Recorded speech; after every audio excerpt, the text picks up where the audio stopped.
வணக்க மக்களே, சட்டமன்ற கிடைக்கப்பட்ட தகவல் ஒன்று வெளியாகி இருக்கிறதாம்.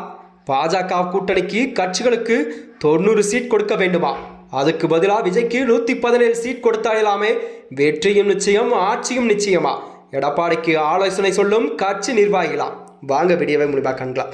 அதாவது தமிழக அரசிலே வரக்கூடிய 2026 சட்டமன்றத்திலே முன்னிட்டு தான் கூட்டணி கணக்குகள் எல்லாம் தற்பொழுது சூடுபிடிக்க தொடங்கி இருக்கிறதா. குறிப்பாக சொல்ல போனால் அதிமுகவின் பொதுச்செயலாளர் எடப்பாடி பழனிசாமி அக்கட்சியின் மூத்த நிர்வாகிகள் மற்றும் மாவட்ட செயலாளர்கள் வழங்கி வரும் புதிய ஆலோசனைகள் அரசியல் வட்டாரத்திலே ஒரு பரபரப்பை எல்லாம் ஏற்படுத்தியிருக்கிறதா. அதாவது கடந்த தேர்தலில் பாஜகவுடன் கூட்டணி அமைத்தால் கண்டிப்பாக சிறுபான்மையின வாக்குகள் குறைந்ததோடு மட்டுமல்லாமல் பல தொகுதிகளில் அதிமுக தோல்வி மட்டுமே தழுவியாக ஒரு கருத்து அக்கட்சியினரே நிலவுகிறதா. எனவேதான் கண்டிப்பாக வரும் தேர்தலில் பாஜக மற்றும் அதன் சிறிய கூட்டணி கட்சிகளுக்கு 90 தொகுதிகள் வரை கண்டிப்பாக ஒதுக்கீடு செய்வதும் முடிவில் தோல்வியை சந்திப்பதற்கு பதிலாக அந்த வாய்ப்பை நடிகர் விஜயின் தமிழக வெற்றிக் கழகத்திற்கு வழங்கலாம் என்பதே அதிமுக நிர்வாகிகளின் ஒரு பிரதான ஆலோசனையாக வழங்கப்படலாம் என்ற அரசியல் வியூகமெல்லாம் வகுக்கப்பட்டிருக்கிறதா.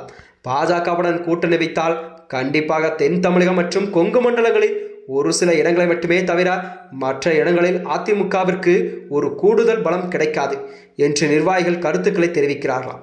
மாறாக விஜயின் தாவை கவசம் இருக்கும் இளைஞர்கள் பட்டாளம் என்பது முதல் முறை வாக்காளர்களின் ஆதரவு அதிமுகவின் அனுபவத்தோடு இணையும் பொழுது அது ஒரு மாபெரும் சக்தியாக கண்டிப்பாக உருவெடுக்கும் என்ற பட்சத்தில் தான் எடப்பாடி அவர்கள் அதற்கு கணக்கை போட்டுள்ளார் என்ற செய்திகள் எல்லாம் வெளியாகி கொண்டிருக்கிறதாம். பாஜகவுக்கும் மற்ற கட்சிகளுக்கும் 90 இடங்களை கொடுத்து அவர்கள் 5 அல்லது 10 இடங்களை வெற்றி பெறுவதை விட விஜய்க்கு 117 இடங்கள் கொடுத்து ஒரு சாமானிய அதிகார பகிர்வுடன் கூட்டணி அமைத்தால் 234 தொகுதியிலுமே திமுகவை வீழ்த்துவது என்பது எளிது என்பது அதிமுகவின் ஒரு சராசரிவாதமாக பார்க்கப்பட்டு வருகிறதா.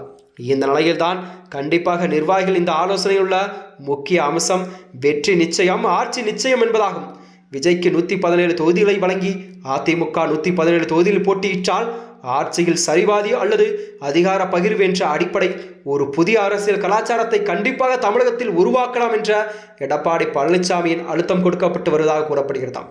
நடிகை விஜய் ஏற்கனவே தனது கட்சி மாநாட்டில் ஆட்சியில் பங்கு என்ற கருத்தை முன்வைத்ததால் அதிமுகவின் இந்த நகர்வு என்பது அவருக்கு ஒரு சாதகமாக அமையக்கூடும் என்றும் எதிர்பார்க்கப்படுகிறதாம். இருப்பினும் கூட மறுபுறமோ தமிழக வெற்றிக் கழக தலைவர் விஜய் இதுவரை எந்த கட்சியுடன் கூட்டணி குறித்த வெளிப்படையாகவே பேசவில்லை.